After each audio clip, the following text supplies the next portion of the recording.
Boas fãs e amantes do ciclismo, o meu nome é Pedro Ferreira e este é o Mundo do Ciclismo. Desde já agradeço a vossa presença no meu vídeo e bem, vamos então fazer a antevisão e análise à primeira grande volta do ano, a Volta à Itália. A 105ª edição do Giro de Itália será disputado entre os dias 6 de maio, portanto começará amanhã, dia 6, sexta-feira, até ao dia 29 de maio, isto é, até ao último domingo deste mês de 2022. Estamos a falar da Volta à Itália, que é uma prova por etapas, mais concretamente uma grande volta, e no qual está incluída a Volta à Itália, tem 21 dias de prova. É uma prova ao nível do World Tour, como não poderia deixar de ser, e é a primeira grande volta do ano, sendo a segunda a Volta à França e a terceira a Volta à Espanha. A Volta à Itália é uma prova que tem uma raiz histórica muito bem fincada. É uma prova que teve a sua primeira edição em 1909. Essa edição iniciou-se em Milão. Teve mais coisa menos coisa como 2.448 km de extensão em 8 dias de prova, o que é uma barbaridade. E esta primeira edição foi ganha por Luigi Ganna, um corredor italiano que naquela altura foi o primeiro vencedor do Giro de Itália. A verdade é que a Volta à Itália nem sempre foi disputada. A verdade é que a Itália, enquanto país, esteve presente em duas grandes guerras, na primeira e na segunda, e isso fez com que o ciclismo, e mais concretamente a Volta à Itália, não fosse realizada entre os anos de 1915 e de 1918 e posteriormente entre os anos de 1941 e de 1945. Há que salientar, como é sempre hábito aqui no canal e nestas antevisões, os principais recordistas de vitórias nesta prova. Mais concretamente, neste caso, no Giro de Itália, temos 3 corredores que obtiveram 5 triunfos na classificação geral e eles são Alfredo Binda, um corredor italiano que venceu esta prova entre os finais da década de 20 e logo no início da década de 30, portanto foi vencedor em 1925, 1927, 1928, 1929 e finalmente em 1933. Depois temos Fausto Coppi. Fausto Coppi é um corredor que conseguiu vencer antes da Segunda Guerra Mundial e depois da Segunda Guerra Mundial, portanto, a primeira vez que ele venceu foi em 1940, depois venceu em 47, 49, 52 e por fim em 1953. Mais recentemente entre aspas, porque Eddy Merckx, o canibal, o rei do ciclismo, venceu 5 vezes a Volta à Itália e a última das vezes já foi há cerca de 48 anos, em 1974.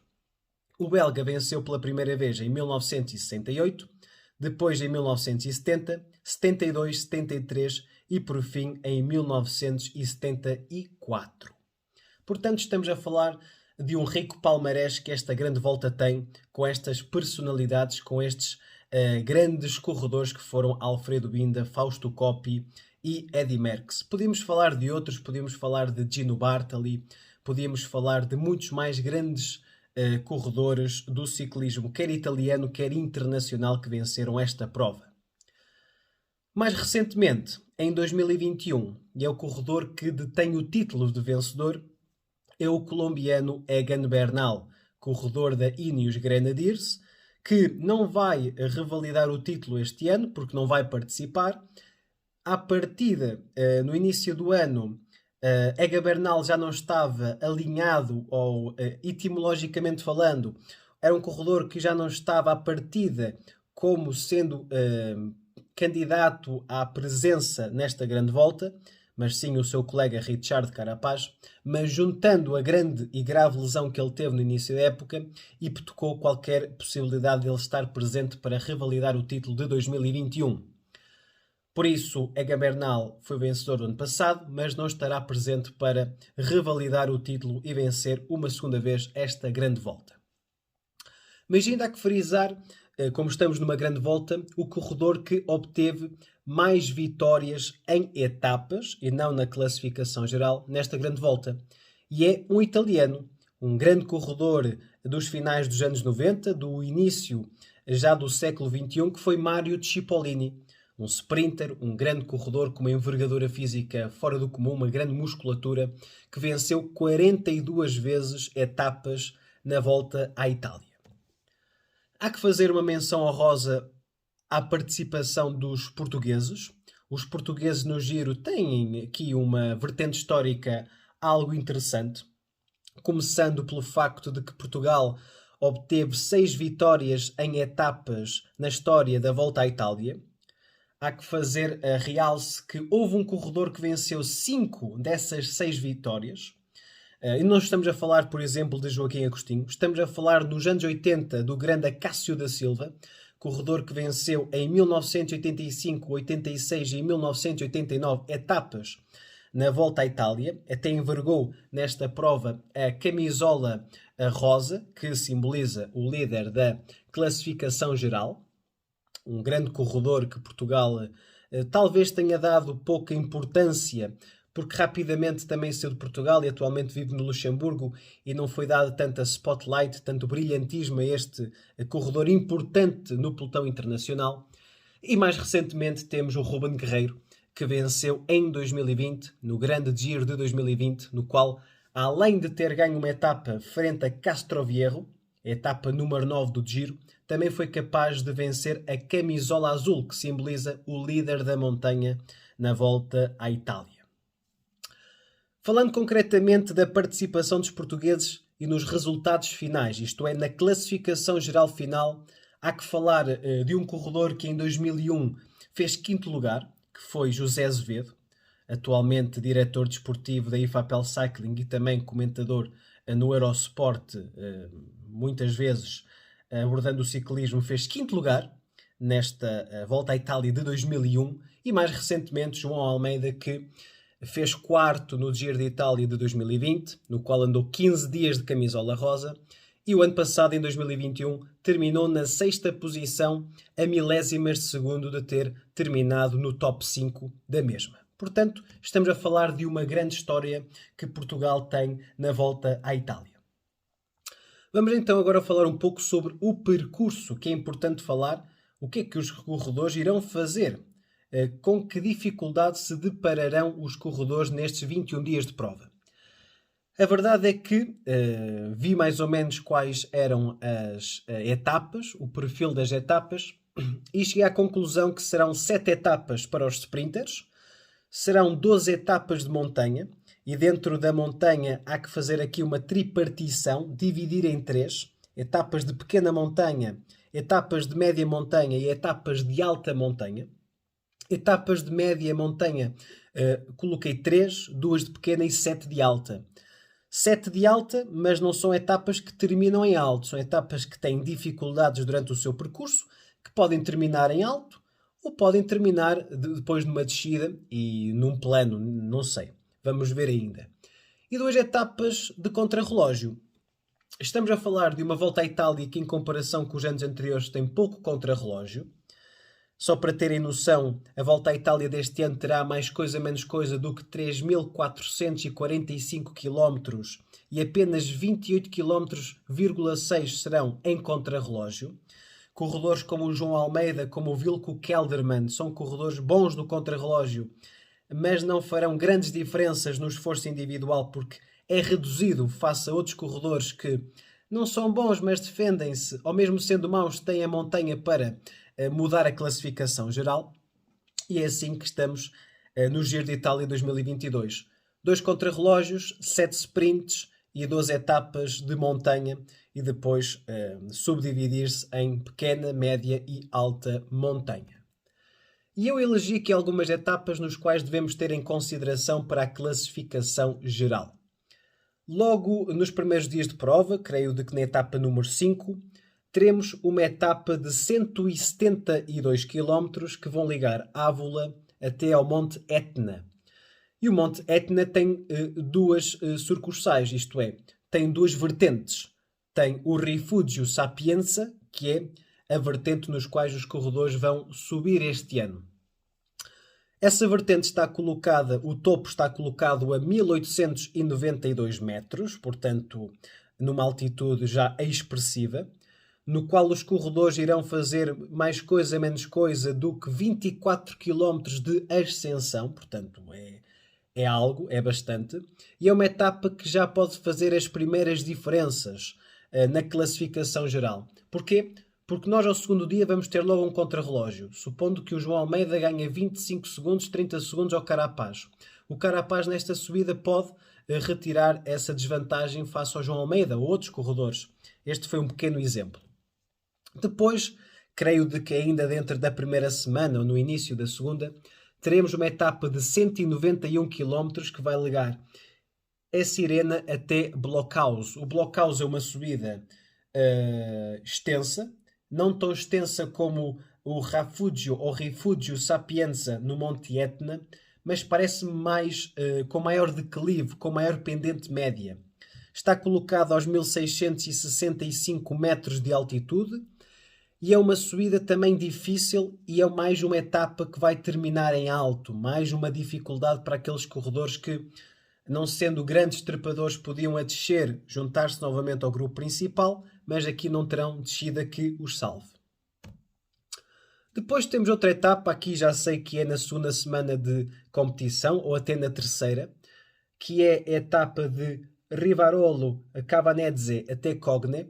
É uma etapa que tem 3 subidas, 2 de primeira categoria e uma de segunda. O final é numa subida de segunda, 1611 metros está colocada a meta em Cogne, mas há que ter em consideração o que está para trás. A primeira subida é de 1421 metros, é de primeira categoria, e depois o Verrerogne é uma subida quase a roçar os 1600 metros de primeira categoria. Lá está. Os corredores sobem uma vez, descem, depois tem novamente a subida, descem e depois a segunda categoria também a subir. Portanto, é uma etapa de sobe e desce, rompe pernas, que vai fazer os seus estragos entre os homens da classificação geral final. Depois temos aqui uma etapa que para mim é talvez a segunda etapa mais difícil da prova e que não termina em alto, termina em Áprica, aos 1173 metros. Os corredores vão ter a cerca de 7 km da meta o coroar da subida de Valsio de Santa Catarina, perdão, de Santa Cristina, assim é que é, colocado aos 1448 metros de altitude, depois a descida final para a Áprica, mas o mais difícil está para trás. E o que é que está para trás? Está o Goleto di Cadino, que está colocado a 1938 metros, e depois temos o Passo del Mortirolo. Mortirolo é uma subida, meus amigos, das mais difíceis do giro. O Mortirolo, o Stelvio, são subidas muito, mas muito difíceis, de 1854 metros de altitude, mas são mais de 20 km, mais concretamente 27 km a subir. Depois temos aqui uma outra etapa que não termina em alto, termina em Lavarone, uma etapa de 168 km, mas que tem mais 2 primeiras categorias. Primeiro passam pelo Passo del Vertillo, assim é que é, 1383 metros de altitude, e depois, já dentro dos últimos 8 km, coroam uma subida de 1261 metros, que depois vai levar os corredores a mais uma pequenina subida e depois a descer até à meta. Depois temos a etapa mais difícil na minha concessão do Giro de Itália de 2022. É a etapa que vai ligar Belluno até Marmolada, até ao Passo di Fedaia. Serão 168 km, mas isto vai ser o salve-se quem puder. 2 primeiras categorias e uma categoria extra. Categoria extra é a categoria maior na classificação. 4ª, 3ª, 2ª, 1ª e categoria especial ou extra. Primeiramente temos ao quilómetro 82 de 168 o Passo San Pellegrino, ou Pellegrino, colocado a 1918 metros. Isto vem desde do quilómetro 63,5, portanto mais de quase 20 km a subir, até ao Passo San Pellegrino. Depois temos a categoria extra, a mais coisa menos coisa do que 45 km da meta, que é o Passo Pordoi. E o Passo Pordoi vai doer muito, vai, dói. Dói muito as pernas dos corredores, colocado quase a 2.300 metros. 2.239 metros de altitude. É uma subida, muita altitude, aí o oxigênio vai falhar e faltar muito aos corredores.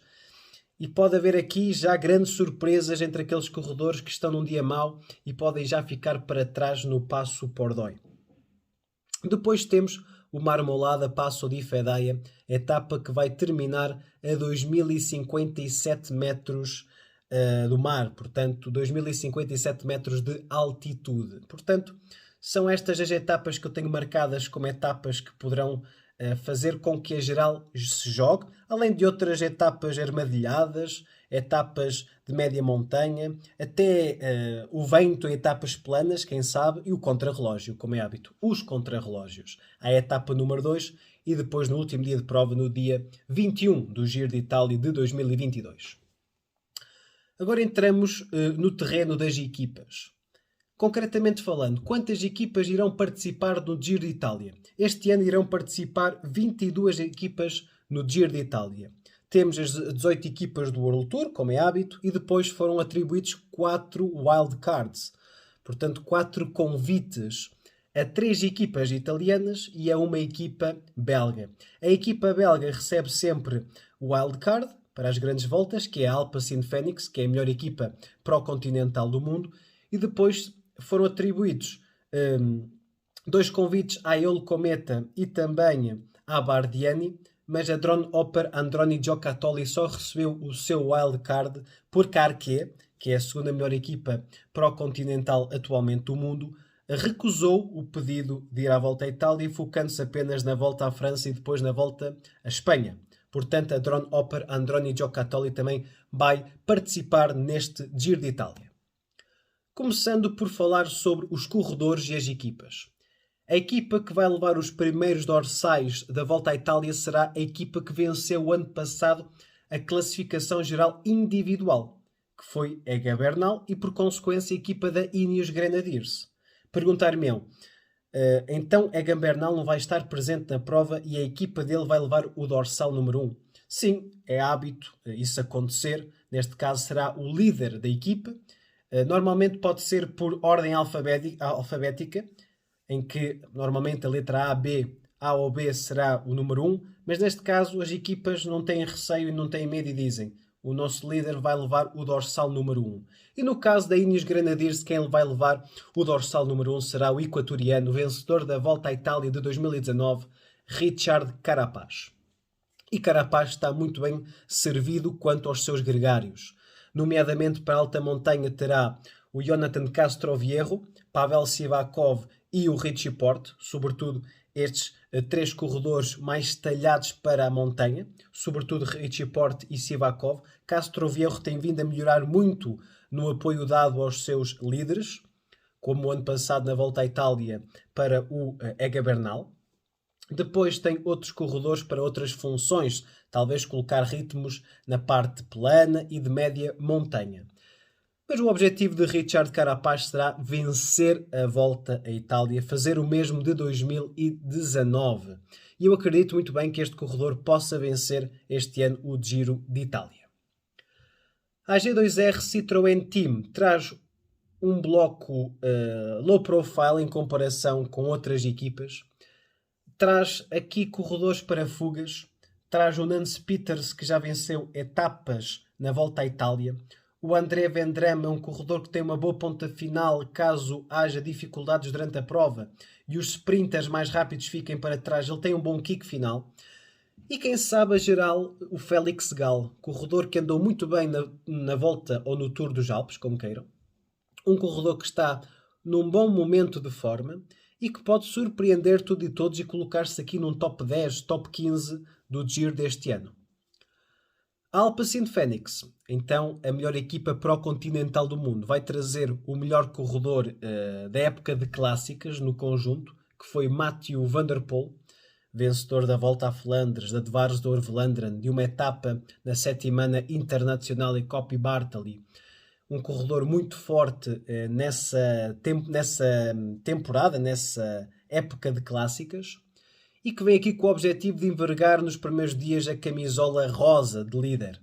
tem uma etapa ao seu jeito, a primeira etapa, e depois a segunda etapa, que é o contrarrelógio. Vamos ver como vai sair aqui o jovem neerlandês de 27 anos. Depois tem aqui corredores para o apoiar, Stefano Oldani e o Jakub Marescu para as chegadas rápidas, o Drizebon na mesma amplitude, e para a montanha, quem sabe, para as etapas, para as fugas, para as etapas mais difíceis, ir um Tobias Bayer. A Astana Kazakhstan Team traz uma equipa completamente diferente daquela que nós temos estado habituados na época de clássicas.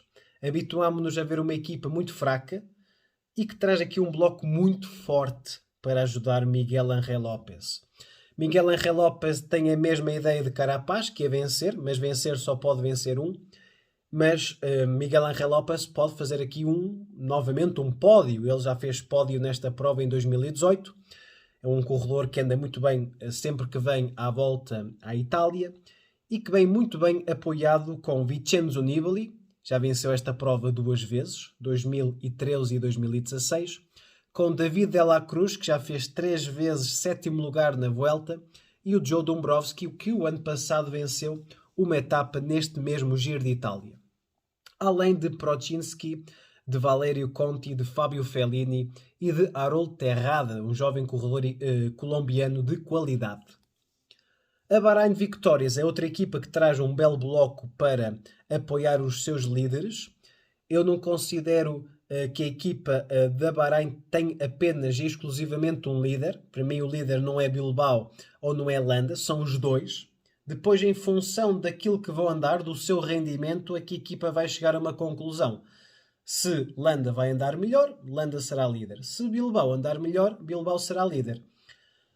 Olhando friamente para as coisas, se houvesse mais contrarrelógio, Bilbao seria líder. Landa é muito fraco no contrarrelógio. É uma volta à Itália que tem muita montanha e isso favorece Mikel Landa. Mas também pode favorecer Bilbao, porque Bilbao é um grande descedor. Naquelas etapas que não terminam em alto e que têm muitas incursões, muitas dificuldades durante a mesma, em que se tem de subir e novamente descer, é um corredor que pode fechar ali um espaço, caso tenha perdido esse espaço na montanha. Portanto, vamos ver com o rodar das coisas. É uma equipa que traz um belo bloco, com Phil Bauhaus para o sprint, mas para ajudar Landa e Bilbao tem o Santiago Buitrago, tem o Wout Poels, tem o Jan Tratnik, o David Novak. Apenas para ajudar o Bauhaus tem o Sasha Sutterlin. Portanto, talvez o Jan Tratnik e o Novak possam também ajudar o Bauhaus nas chegadas mais rápidas. Portanto, é uma equipa que pode sair daqui com 2 objetivos concluídos, que é vencer o Giro com o Landa ou com o Bilbao e vencer a camisola de Ciclamina, que simboliza o líder da classificação dos pontos, com Phil Bauhaus. Depois temos a Bardiani Faizzane. É uma equipa é se calhar das piores equipas que estará em prova, mas que traz aqui um corredor rápido. Não me surpreenderia que Sacha Modolo fechasse algumas etapas ao sprint um top 10, até ficaria bastante contente pelo feito do corredor veterano italiano.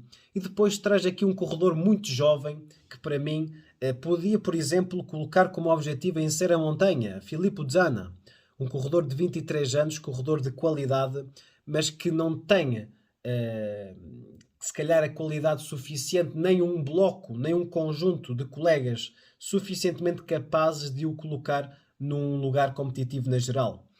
Competitivo, top 20, digamos. A Bora Hansgrohe traz também um bloco muito forte e muito confuso. E porquê que eu digo muito confuso?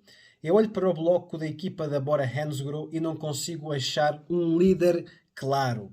Vejo aqui 4 corredores, hierarquicamente falando. Vejo, por exemplo, o Wilco Kelderman, que vai à partida envergar o dorsal número 1 da equipa. Emanuel Buchmann, Jay Hindley e Lemnar Kamna. Eu excluo já Lemnar Kamna. É um corredor muito bom na montanha, sim senhor, mas é muito irregular. O que significa que ele tem hoje um dia espetacular, como amanhã perde muito tempo, e é um corredor que poderá ser um Thomas de Ghent. É um corredor muito bom que vai para as fugas, consegue vencer etapas a partir da fuga. Já fez essa situação 2 vezes esta época, na Volta à Andaluzia e mais recentemente no Tour dos Alpes. Depois ficamos com Kelderman, Buchmann e Hindley. Sendo eu o diretor desportivo da Bora, quem é que eu colocaria para a geral? Não colocaria Wilco Kelderman. Mesmo que Kelderman seja o corredor com maior laureado, com maior currículo do que os demais, porque já fez quarto lugar na Volta à Espanha 2017, em 2020 fez pódio no Giro de Itália em terceiro, o ano passado fez quinto lugar na Volta à França, mas não há contrarrelógio suficiente para Wilco Kelderman. E eu acho que Buchmann ou Jay Hindley, pela época que fizeram, creio que Jay Hindley parte com maior favoritismo. O Jay Hindley andou bem no terreno adriático, fez, creio eu, de que quinto ou sétimo. Agora não tenho de certa a classificação do jovem corredor australiano. Buchmann é um corredor que ainda não é o Buchmann, por exemplo, da primeira metade do Giro de Itália do ano passado, sim, até abandonar. Não é o mesmo Buchmann do Tour de France 2019, no qual termina em quarto. Portanto, vamos ver. É claro que Kelderman vai sair do contrarrelógio do segundo dia à frente dos seus colegas de equipa, mas será que ele vai sair no Monte Etna, no final daquela etapa do Etna, como líder da equipa da Bora? É o ponto de interrogação que eu coloco na equipa alemã. Cofidis, classificação geral, Guillaume Martin, corredor que já fez top 10 na Volta à França, já fez top 10 na Vuelta e acredito eu que tem também competência e qualidade para fechar top 10 na Volta à Itália. Tem outros colegas de equipa, não é só para Marta, também tem Cimolai e o Simoni Consoni, que podem jogar a classificação Ciclamina, a camisola então dos pontos dos sprinters. E depois corredores para fugas ou então para ajudar Marta, como Davide Vilela e como Rémi Rochas. Mais uma equipa para o Continental, a Drone Hopper Androni Giocattoli. Há que frisar aqui dois nomes. O Eduardo Sepúlveda andou de líder na Volta à Turquia. Vamos ver o que ele vai fazer. Pode ir para uma fuga um dia destes e vencer, quem sabe. Falar do Jefferson Alexander Cepeda, segundo lugar na Volta à Sicília, à frente de Nibali, à frente de Luís Menches, apenas atrás de Damiano Caruso, faz com que os corredores, e nomeadamente esta equipa, possa sonhar com um bom lugar na geral com este homem, ou então, por exemplo, disputar a montanha. Acredito que Cepeda pode fazer aqui um bom resultado, mas a mesma situação ano passado se verificou porque este Cepeda andou muito bem antes do Giro 2021, chegou ao Giro e ninguém o viu. Portanto, ponto de interrogação no jovem corredor equatoriano. Agora falando da AF Education Easy Post. É uma equipa com dois objetivos, na minha modesta opinião. Etapas e, sobretudo, a camisola de ciclamina com Magnus Cort. E porquê Magnus Cort? Não é o corredor com melhor ponta final, mas é aquele corredor que, se tivermos uma corrida intensa, com algumas subidas, nos quais os sprinters puros como Cavendish, como Calabione ficarem para trás, ele, além de poder vencer a etapa, pode amealhar pontos para a camisola dos pontos do sprint. Quanto à geral, é uma equipa que traz Camargo, Kudos e Simon Kerr para ajudar Hug Carty. Hug Carty é um corredor que o ano passado foi de mais a menos no Giro. Este ano está a andar muito mal, a verdade seja dita. Fez pódio na Volta à Espanha de 2020. Vamos ver o que ele vai fazer. Tenho as minhas sérias dúvidas que possa terminar no top 10, mas uma grande volta são 21 dias. Hoje pode-se perder uma grande volta, mas vai-se ganhando a mesma. A Eolo Cometa é uma equipa que tem como diretores desportivos Ivan Basso e Alberto Contador, dois grandes ciclistas do século XXI que venceram a Volta à Itália. O número 1 da equipa será Lorenzo Fortunato, que o ano passado venceu a etapa do Monte Zoncolan. Quando se fala isto, fala-se um corredor que é muito bom na montanha, para vencer no Monte Zoncolan.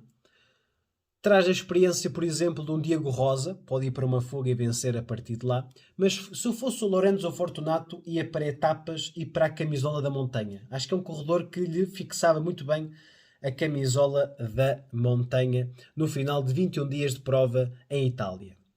A Grupama FDG traz uma equipa totalmente vinculada e vincada para Démare e depois traz Attila Valter.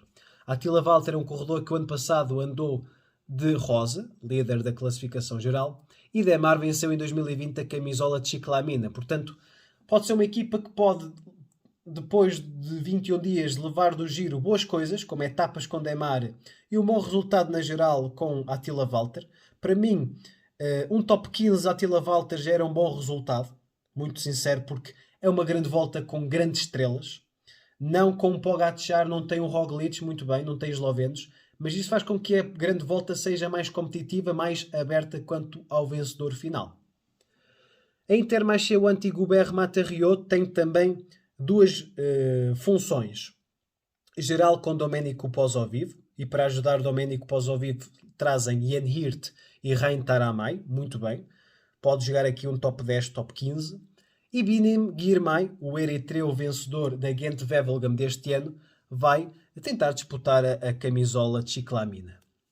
A Israel Premier Tech vai ao encontro do mesmo objetivo de Binim Girmay e de Magnus Cort e de Démare, como é Giacomo Nizzolo. Pode vencer aqui a camisola de Ciclamina. De resto, é uma equipa muito low profile, não traz um Michael Woods, um Jakob Fuglsang para disputar a geral. A Jumbo-Visma traz uma equipa sombra de si mesma, não traz Wout van Aert, Jonas Vingegaard, Primož Roglic, traz como número 1 Tom Dumoulin. Eu tenho sérias dúvidas sobre a forma física de Tom Dumoulin. Eu não vou aqui dizer que Tom Dumoulin não é um bom corredor. Ele é muito bom corredor. Venceu a Volta à Itália em 2017, segunda em 2018, segunda na Volta à França em 2018, mas a partir daí foi abaixo. Este ano, na alta montanha, não demonstrou a sua melhor figura. A sua persona é totalmente diferente daquela que ele demonstrou na alta montanha este ano. Mas vamos ver. É como vos digo, a preparação para o Giro pode ter sido melhor estas últimas semanas. Caso falhe do Moulin, temos Tobias Foss. Mas a pergunta que se coloca é: Tobias Foss, não há muito contrarrelógio. Qual será o seu resultado final? Ponto de interrogação. Vamos ver. Se fizesse top 10 já era um resultado muito bom para o norueguês. 16ª equipa, Lotto Soudal. Lotto Soudal traz uma equipa talhada para Caleb Ewan, para que Caleb Ewan ganhe etapas na Volta à Itália com chegadas ao sprint e que leva a camisola dos pontos. E depois tem um corredor, tem aqui dois corredores. Jarm Van Auk, corredor bom na montanha, pode ir para a fuga nas montanhas, e Thomas de Gent. É um corredor que parece-me que recentemente tem de ser um corredor para fugas em etapas de média montanha, não com muita dificuldade, e depois varia muito dos seus colegas de fuga. Movistar Team, a equipa da Movistar traz aqui duas figuras para mim. Alejandro Valverde, 42 anos, fez até agora uma época muito boa, vitórias, muito bem colocado nas clássicas das Ardenas, segundo na Flash Wallonne, top 10 na Liège-Bastogne-Liège. E traz Ivan Ramiro Sousa. Eu acho que Ivan Ramiro Sousa poderá ser o corredor a jogar a geral e Valverde jogar uma vitória em etapa. A Quick-Step Alpha Vinyl Team.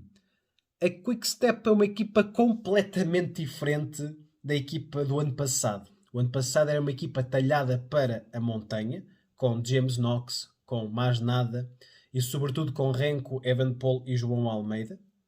Este ano traz para a montanha o Mauri Van Zevenant, vamos ver. O Mauro Schmidt, que andou mais ou menos na volta à Romandia, depois no contrarrelógio final descaiu um pouco. James Knox, mas sobretudo o sprinter Mark Cavendish. Um corredor que tem 34 vitórias na Volta à França, tem 15 vitórias na Volta à Itália. É um corredor que já não vem à Volta à Itália desde 2013, portanto já lá vão 9 anos. E vem muito bem protegido, porque se fizermos um comboio, porque a Quick-Step faz um comboio nas chegadas ao sprint, tem Murkov para lançar a Cavendish, tem o Bert Van Leberger e depois o Davide Ballerini. Portanto, tem aqui um bloco muito forte para apoiar o corredor britânico. Estamos a entrar nas últimas equipas. Estamos a chegar à Team Bike Exchange Jaico, a equipa de Simon Yates. Simon Yates vai jogar a classificação geral, corredor que nesta prova já andou de camisola rosa. Se não tiveram nunca a oportunidade de ver a Volta à Itália 2018, eu aconselho a visualização, além de deixar sempre na descrição os highlights das últimas edições da prova. Mas Simon Yates fez em 2018 uma grande volta à Itália, depois morreu na praia a 2 ou 3 etapas do fim, caiu na geral, de primeiro para 20º qualquer coisa. Depois tivemos em 2019 um Simon Yates que à partida para o Giro de Itália ele disse mais coisa menos coisa como isto: eu se fosse os meus adversários borrava-me de medo. Já demonstrar um ego muito forte, porque ele vinha de uma vitória na Volta à Espanha em bicicleta de 2018 e em 2019 ele estava de papo cheio. Chegou lá e, como as pessoas que têm um papo cheio, esvaziou-se muito rapidamente, fez apenas 8º ou 9º na geral. Em 2020 inicia a Volta à Itália, abandona passado 3 ou 4 dias de prova. 2021 faz 3º e este ano o objetivo será vencer finalmente a Volta à Itália. Uma equipa com Matteo Sobrero, Lawson Craddock, Lucas Hamilton, portanto uma equipa para escudar Simon Yates. A Team DSM traz Romain Bardet como número 1 da equipa, já fez várias vezes pódio na Volta à França, na Volta à Itália o ano passado fez 7º, creio eu de que. Traz o Thymen Arensman, que está a andar muito este jovem corredor, e que caso Bardet não corresponda às expectativas, temos o Thymen Arensman, que pode ser uma grande carta para jogar a classificação da juventude, pode ser o grande adversário de João Almeida, quem sabe. Traz também para a montanha o Chris Hamilton. Depois temos a Trek Segafredo. A Trek traz aqui 4 corredores bons da montanha: Juan Pedro Lopes, o Bauke Mollema, sobretudo Mollema para etapas de fuga, acredito eu.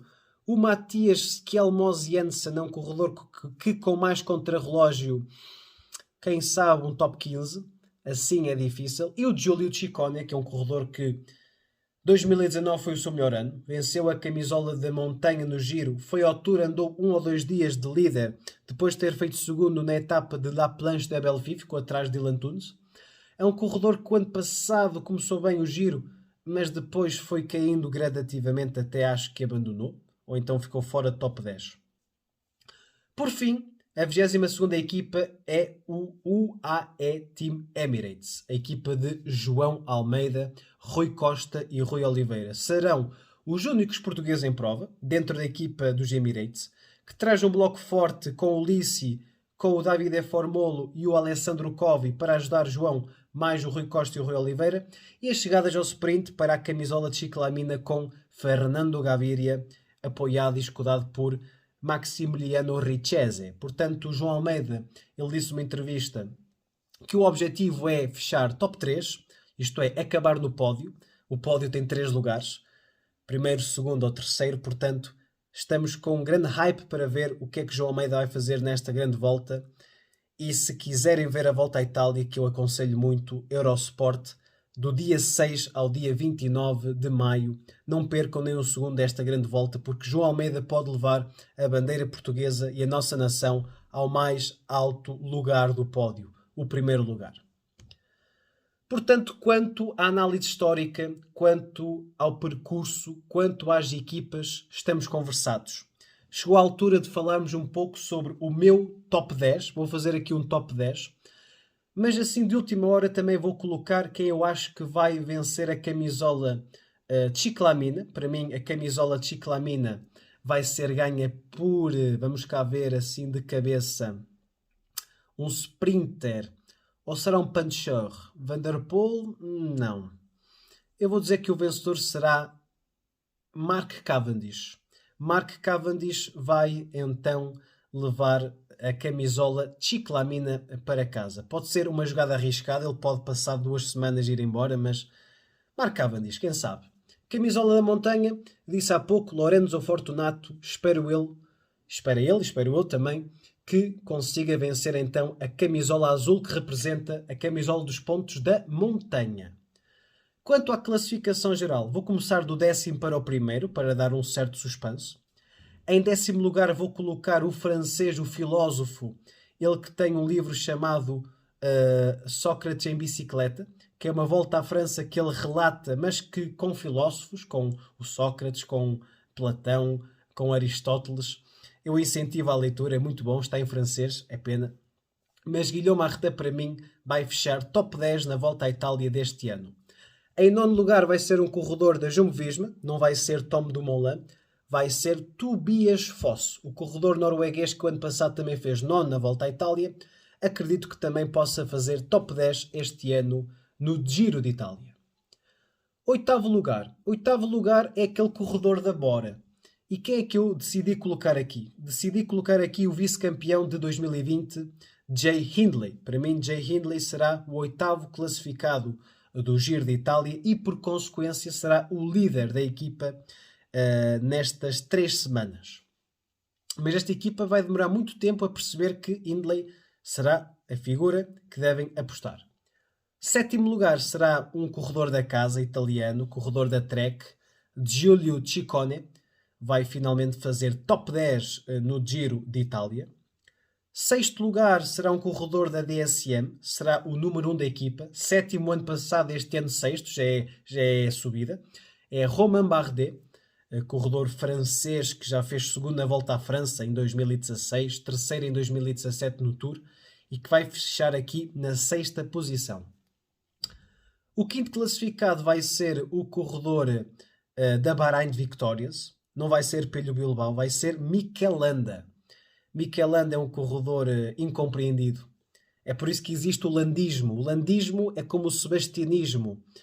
Dom Sebastião vai regressar numa manhã de nevoeiro. Mikel Landa vai vencer uma grande volta quando nós estivermos menos à espera. Mas não vai ser este giro. Este giro vai ficar na 5ª posição. 4º lugar vai ser o senhor Chao e adeus, foi um placer, como ele diz, quando abandonou a volta à Espanha do ano passado, quando pertencia aos quadros da Movistar. Voltou à Astana e vai fazer 4º na volta à Itália, Miguel Ángel López, corredor colombiano, grandes pernas, mas juízo às vezes tem pouco. O 3º classificado pelo 2º ano consecutivo é Simon Yates, o britânico que tanto pode ganhar hoje como daqui a 2 dias, mas no dia intermédio pode perder 12 minutos. Foi aquilo que aconteceu na Volta às Astúrias e poderá acontecer este ano no Giro. Esperemos que não, porque eu vou colocá-lo em 3º lugar.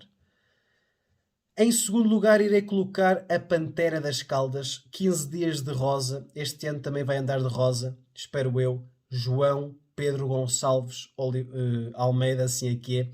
João Almeida vai então fechar aqui top 3, fazendo 2º lugar na Volta à Itália deste ano e para o ano vai voltar aqui para vencer o Giro.